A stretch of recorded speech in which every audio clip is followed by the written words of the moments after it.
Hi, 5th grade. I am back with our book, Escaping the Nazis on the Kindertransport, and I'm here to read Chapter 3. Chapter 3 is called A Number Around His Neck, and the child's name is Kurt. And the chapter opens with 3 different photographs. One is of Kurt that was taken in 1934. One was taken in July 1933, and it's Kurt and his mother. And then the bottom photo is Kurt with his father. So here's the picture of Kurt when he was 4 years old. Here's the picture of Kurt and his mother when he was only 3. And then the picture of Kurt with his father. All right. February in Vienna was cold and gray. Bare tree branches lashed the sky like angry skeleton arms. Kurt clung to his father's hand. Rudolf Fuchel was a big man, tall and broad. He was so strong he could stand on his head, legs pointing straight up. But Kurt's father could not pick him up and carry him out of the train station, as Kurt may have wanted him to. Kurt and his parents had to say goodbye to each other. The train station platform was crowded, no doubt with frightened children clinging to their parents' hands. The air would smell of damp wool, leather, the soot of the steam engines. Breath would rise in white puffs, matching the thick steam chuffing from the train engine. Kurt wore a number around his neck, a label printed on stiff paper, 386. That was who he was now. That was how those on the other end would know he was a Kindertransport child. His suitcase bore the same number. Rudolf and Olga, Kurt's mother, put their only son on the train. Kurt pressed his face against the window, straining to catch a glimpse of his beloved parents. Rudolf shouted to his son to smile. Kurt managed to, though most likely he wanted to cry. At the sight of the smile, the Nazi soldier who was supervising said to Kurt's parents, "So young and already a hero." These were strangely kind words from a Nazi to a Jew. With those words, the train pulled out of the station. The train journey was the beginning of a new life for Kurt, who had not yet celebrated his 8th birthday. Still, his world had been changing for some time. He used to live in a big, airy apartment in the center of Vienna. He was the only beloved child of his parents, who were gentle and kind and had plenty of money. Kurt lived a peaceful life. Kurt's father was an athletic man who delighted in teaching his only child. Rudolf kept parakeets in their beautiful apartment. He would lift Kurt up in his strong arms, and Kurt would watch the little birds pecking at seeds or tending to their chicks. Kurt went with his father in the public steam baths. In the winter, the family often went sledding in the mountains. Kurt squeezed pleasantly between both his parents. In the summers, they went on beach vacations. There's a photo on this page of Kurt and his father enjoying the water together. So let me show you that real quick. So they must have gone boating or sailing. Rudolf was a manager for a branch of the National Savings Bank in Vienna. Olga, Kurt's mother, stayed home and took care of him. It was a blissful life. Then, in 1938, Kurt's whole world fell apart. The Nazis had taken over Austria. Hitler was in power, and now just being a Jew was a crime. Rudolf lost his job. His boss explained to him that he, Rudolf, had a birth defect. The birth defect? Rudolf was a Jew.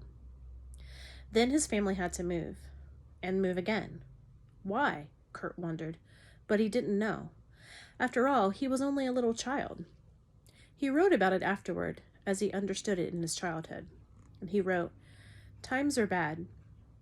Mother says, Papa doesn't go to work anymore, and he doesn't talk much. He plays with me, but he doesn't smile. I ask, what is the matter? Was I bad? And Papa tells me, times are bad, but it will pass. In the evening, when I'm in my bed, I hear them talking quietly. They telephone a lot. They have important-looking papers on the table, and a telephone book, and a big map.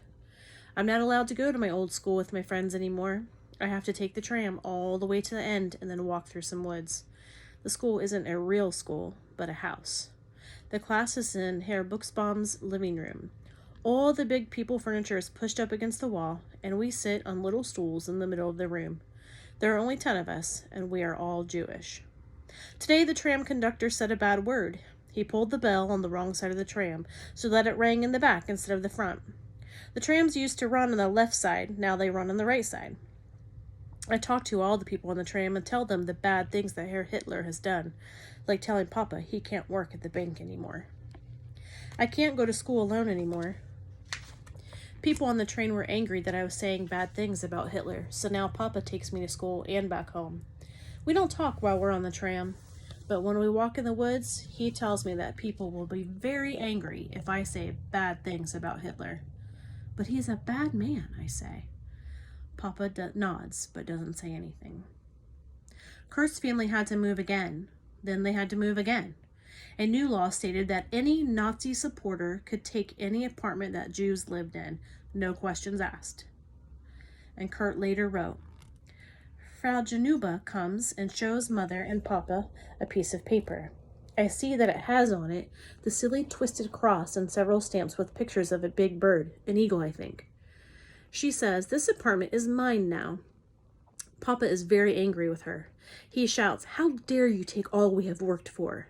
And she shouts, if you say one more word, I'll have you sent to a concentration camp. One day Papa tells me that we are going to move again, but not together. He and Mother will put me on a train, and some nice people will meet me in a place called England, and I will stay with them for a short time, and then he and Mother will come for me. I like trains, but I ask, who will look after me? Who will tell me where to get off? And why can't we all go together? Papa picks me up and puts me on his knee, and he says, this is how it must be, and you have to be a good boy. And do what the ladies on the train tell you to do. You're not a baby anymore, but a big boy of 7. There's a picture of Kurt and his mother here as well.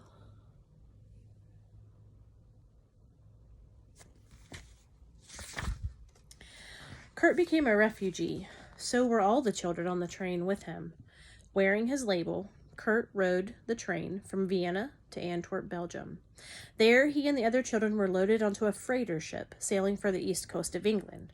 All night, the ship chugged its way through the black water, the waves slapping at its sides. Bunk beds lined the massive, dark hold where the children were tucked away like so many stowaways. Nurses watched over them and brought them warm tea. In the morning, the ship docked. England.